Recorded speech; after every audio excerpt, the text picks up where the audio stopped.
مرحبا، كيفكم؟ معكم تسنيم بس من وراء الشاشة.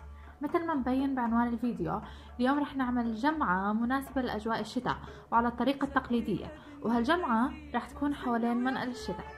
المنقل هو طريقة التدفئة زمان.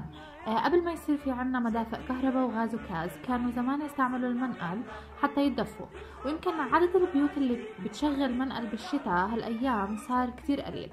لكن احنا عنا في البيت نستنى امتى يكون في عنا شتاء ومنخفض جوي حتى نعمل قعدة منقل.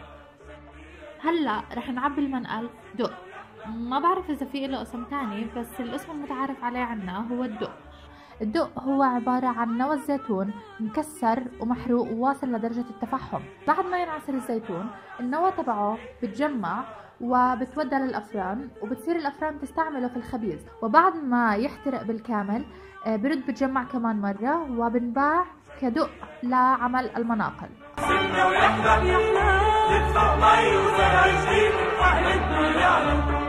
وانطرني ولا تبقى تفل وتتركني وحدي عم طل، وانطرني ولا تبقى تفل وتتركني وحدي عم طل. جمعتلك حرز زهور ياسمين ومنتور وفل، زهر بإيد قلبي بإيد، يا خوفي لاقيك بعيد وشبري يا دنيا تيزيد. موسمنا ويحلى يحلى تدفع مي وزرع جديد، حقلتنا يعلى يعلى.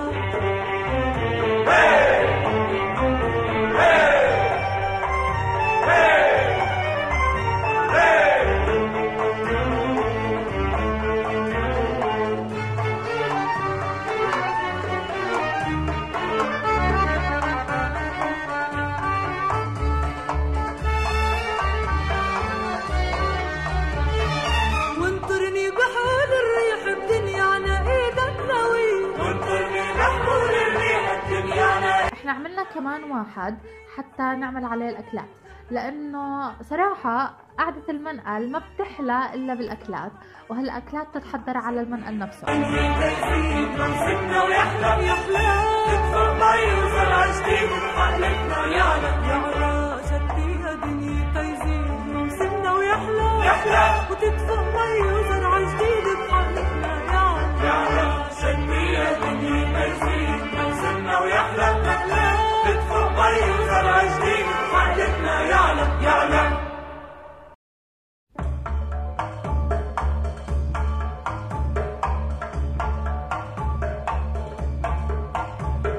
شتي يا دنيا تيزيد موسم.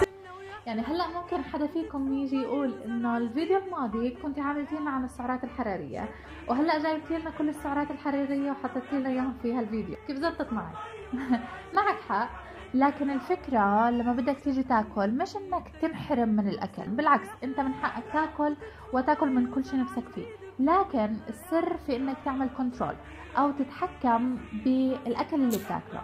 فمثلا لانه بنعرف انه في سهرة وفيها اكلات طيبة واكلات من كل شكل ولون، بكل بساطة ممكن انه ما تتغدى او ما تاكل كثير على الغداء، ممكن تفطر وتتغدى بس ما تاكل نشويات لا على الفطور ولا على الغداء. كمان لما بدك تيجي تاكل لازم تتحكم بكمية الاكل اللي رح تاكلها، يعني تاكل بتوازن واعتدال. يعني مثلا لما نكون عاملين كنافة مش ضروري تقوم بنص صينية الكنافة.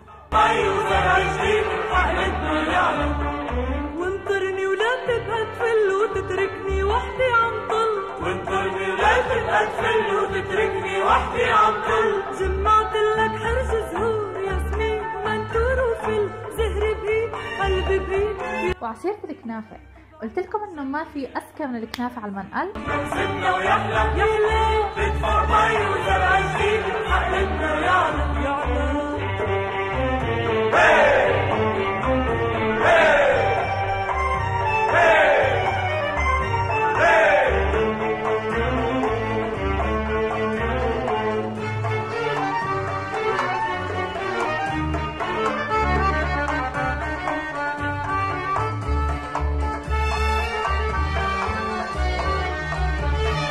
وانطرني بحول الريح بدنيانا ايدك ناوي، وانطرني بحول الريح بدنيانا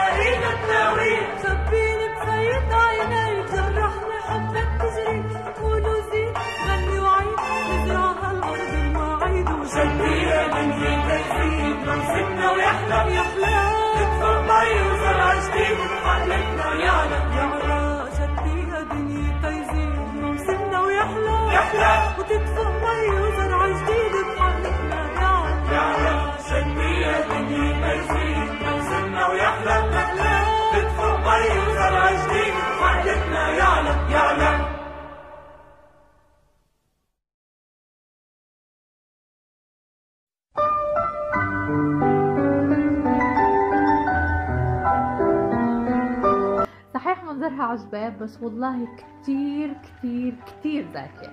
المهم هيك بنكون وصلنا لنهاية الفيديو تبعنا اليوم. ان شاء الله انكم تكونوا انبسطتوا في جو المنقل. واهم شيء اذا فكرتوا تعملوا منقل مع العائلة هو انه ضروري تتركوا منفس في الغرفة حتى يتجدد الهواء، ويفضل ما تناموا بغرفة فيها منقل خوفا من الاختناق، لا سمح الله لا سمح الله. اشوفكم في فيديوهات تانية، وما تنسوا تعملوا لي اشتراك للقناة، ومتشوقة اسمع تعليقاتكم على هالفيديو على امل تكون تعليقات جيدة. باي باي.